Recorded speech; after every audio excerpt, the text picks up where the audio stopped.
Hey everybody, this is Dr. Maples. Today we're back with 5-Minute Sociology. And today we're going to talk about status sets and role sets. And along the way, we're also going to talk about statuses and roles. We're going to do a couple of things today. First off, I'm going to define all these ideas. Second, I'm going to give you some clear examples of these ideas in practice. And third, I'm going to explain why these ideas are important in sociology. We got a lot to do today. Let's get started.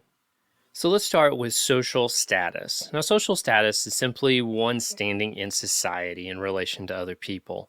For example, I'm a professor. That would be part of my social status because people treat me a little differently, sometimes good, sometimes bad, when they find out that I'm a professor. But being a professor is only one little piece of my social status. In fact, I have all these other statuses that really matter here. And that's where we start to construct what's called a status set. A status set helps us understand all these different statuses that we hold attached to us as an individual and how each of these have value and also how they shape how others see and understand us. The cool thing with a status set is it really helps us understand how complicated our status is. It's not the sum of a single thing, but rather the sum of the whole. We also understand, too, that these statuses may overlap with each other, and they may even be time-related, things from the past, present, or future. As such, let's dig into a clear example of a status set for me.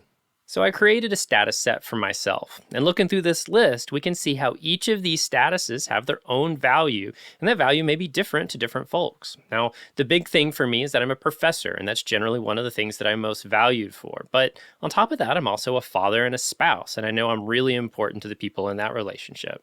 I'm also a son and a sibling, same thing. A researcher is another thing. I'm really well known for my climbing research, and that's used for lots of policy decisions. So that's important to some, but maybe not to others. I'm a mentor, a mentee. These relationships are very important to the people I'm mentoring as well as me as a mentee. I'm a teacher. That's very important to me, but I'm also a student. I'm taking the Google Analytics course. I'm also a YouTube creator, but let's be honest, Mr. Beast has a lot more status than I do at my 950 plus subscribers as of today. I'm also an author, something that is respected but valued differently by others. And I'm a voter, which, is important, but other people see it lots of different ways. We can see how each of these things combine together, however, to create my standing in society. And that's a great example of a status set. But the thing that you may be thinking about here is, how does role come into this? Well, actually, we're going to understand that role has to do with the expectations that each of these statuses hold to other people. Let's get into that. Now, a role is simply an expected behavior for a particular status. I'm a dad as a status, and some of the roles that I would play there are taking my kid to karate practice, telling lots of dad jokes, and being there for my family in general. Those are all roles. And it's cool because as we build a status set, we understand that each of those statuses have their own value, but also have their own roles attached. And as we build a status set, we can now build a role set.